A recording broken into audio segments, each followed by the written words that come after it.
Assalamualaikum warahmatullahi wabarakatuh. Sebelumnya, perkenalkan, kami mahasiswi S1 Kebidanan Universitas Aisyah Yogyakarta. Di sini kami akan menjelaskan tentang kehamilan dengan HIV dengan anggota kelompok Reza Ayu Lestari, Ali Eftiasari, Apriliana Ayuwulan Mailastrana.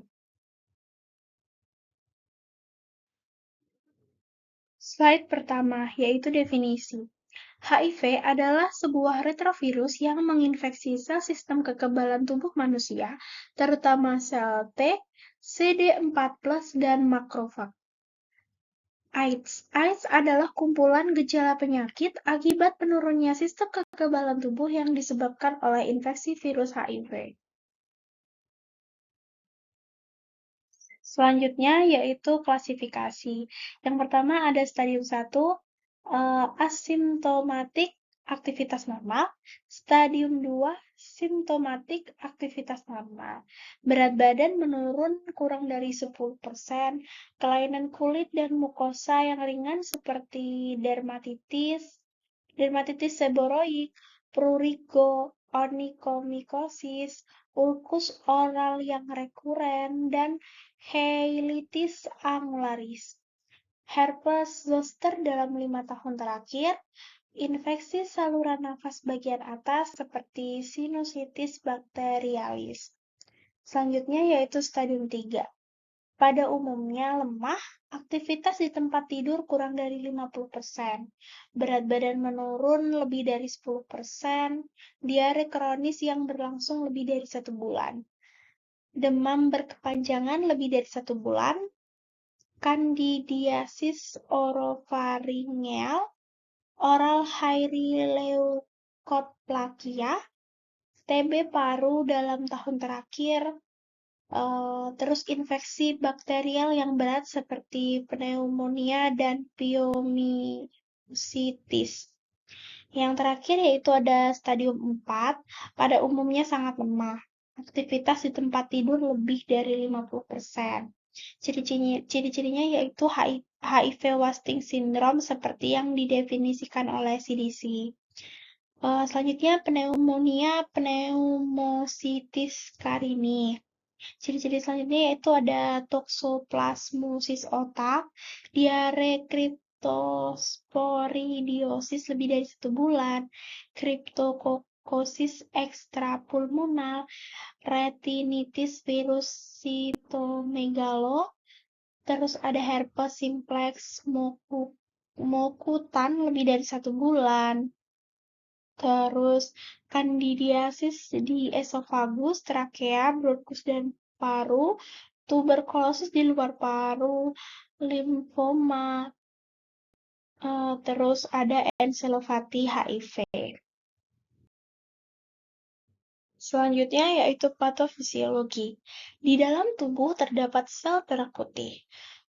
Selanjutnya, sel darah putih bertugas untuk mempertahankan tubuh dari serangan kuman atau penyakit. Jika HIV memasuki tubuh, maka sel darah putih akan dihancurkan. Pada akhirnya, sistem kekebalan tubuh kita akan hancur sehingga memudahkan kuman atau penyakit memasuki tubuh kita. Selanjutnya yaitu gejala klinis HIV. Yang pertama demam, kedua pembesaran kelenjar getah bening, ketiga diare berkepanjangan, keempat pusing atau pening, kelima menurunnya berat badan, keenam turgor kulit menurun, yang terakhir yaitu infeksi jamur, bakteri, virus yang kronis. Selanjutnya yaitu penata laksanaan HIV pada kehamilan, yaitu tujuannya untuk persalinan yang aman, kondisi ibu yang baik, terus tidak terjadi penularan ke bayi, ke tim penolong, dan ke pasien lainnya. Tindakan efektif dan efisien. Selanjutnya yaitu resiko penularan HIV dari ibu ke bayi. Dari periode transmisi kehamilan, resikonya yaitu 5-10%, persalinan 10-20%, ini merupakan resiko tertinggi. Terus periode transmisi menyusui yaitu 10-15%. Jadi total keseluruhan dari periode transmisi kehamilan, persalinan, menyusui yaitu 25-45%. Selanjutnya yaitu pelaksanaan antenatal. Yang pertama adalah asuhan antenatal seperti biasanya, seperti ukur tinggi badan, berat badan, tinggi fundus uteri, tekanan darah, status tetanus toksoid, laboratorium hemoglobin, protein urin, gula darah puasa, golongan darah, talasemia bila ada faktor resiko. Yang kedua yaitu memelihara kesehatan secara umum, seperti pola hidup sehat, tidak minum alkohol, tidak merokok, istirahat yang cukup. Untuk pelaksanaan antenatal selanjutnya yaitu mengurangi kadar virus. Yang pertama, minum ARV profilaksis secara teratur. Dianjurkan untuk memeriksa VL pada usia kehamilan 36 minggu ke atas. Selanjutnya yaitu deteksi dini dan terapi faktor penyulit. Di antaranya adalah infeksi menular seksual seperti sifilis, gonore, kondiloma akuminata, dan hepatitis, malaria, tuberkulosis. Ke pelaksanaan antenatal selanjutnya yaitu konseling persiapan persalinan.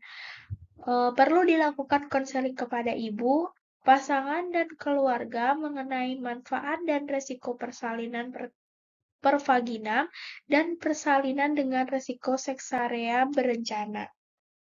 Kedua, yaitu tempat persalinan dianjurkan di rumah sakit rujukan ARV. Selanjutnya, yaitu konseling pemberian makanan bayi. Perlu dilakukan konseling kepada ibu, pasangan, dan keluarga mengenai manfaat dan resiko pemberian ASI eksklusif dan susu formula eksklusif. Perlu diberikan dukungan terhadap ibu mengenai keputusan terhadap pilihan pemberian makanan bayi. Apabila pilihan adalah ASI eksklusif, maka dijelaskan mengenai manajemen laktasi. Dan apabila pilihan ada susu formula eksklusif, maka dijelaskan mengenai syarat dan acara pemberian dengan aman. Selanjutnya yaitu penata laksanaan persalinan. Yang pertama yaitu kewaspadaan standar. Ini dilakukan pada semua penata laksanaan persalinan. Selanjutnya yaitu prinsip kewaspadaan standar. Prinsip yang pertama yaitu cuci tangan. Kedua, menggunakan alat pelindung diri seperti topi, kacamata, masker, sarung tangan, sepatu untuk mencegah transmisi HIV melalui cairan. Ketiga, yaitu penanganan alat medis tajam baik dalam penggunaan, serah terima, penyimpanan, maupun pembuangan sebagai limbah medis. Selanjutnya yaitu penerapan budaya aman dalam kamar operasi dan kamar bersalin. Selanjutnya, penata laksanaan persalinan yang pertama yaitu pada seksio sesarea, merupakan cara persalinan yang memiliki resiko transmisi terkecil, akan mengurangi resiko penularan HIV dari ibu ke bayi sebesar 50-66%. Kedua, pada persalinan vaginal. Resiko penularan ini meningkat apabila terjadi proses persalinan. Selanjutnya yaitu penata laksanaan pasca natal. Yang pertama yaitu perawatan nifas umum, yaitu pemeriksaan tanda vital, hygiene genitalia dan payudara, nutrisi cukup, dan istirahat cukup. Perawatan nifas khusus, memastikan ibu telah menentukan pilihan pemberian makanan untuk bayi, anjuran pemeriksaan CD4 untuk memulai kelayakan terapi ARV berikutnya. Selanjutnya yaitu pengobatan HIV pada wanita hamil. Perkembangan dan percobaan klinis terhadap kemampuan obat antiretrovirus yang sering dikenal dengan Highly Active Antiretrovirus Therapy atau HAART untuk menghambat HIV terus dilakukan selama 15 tahun terakhir ini. Pengobatan diharapkan mampu menghambat progresivitas infeksi HIV untuk menjadi AIDS dan penularannya terhadap orang lain serta janin pada wanita hamil. HAART bisa memperbaiki fungsi imunitas tetapi tidak dapat kembali normal.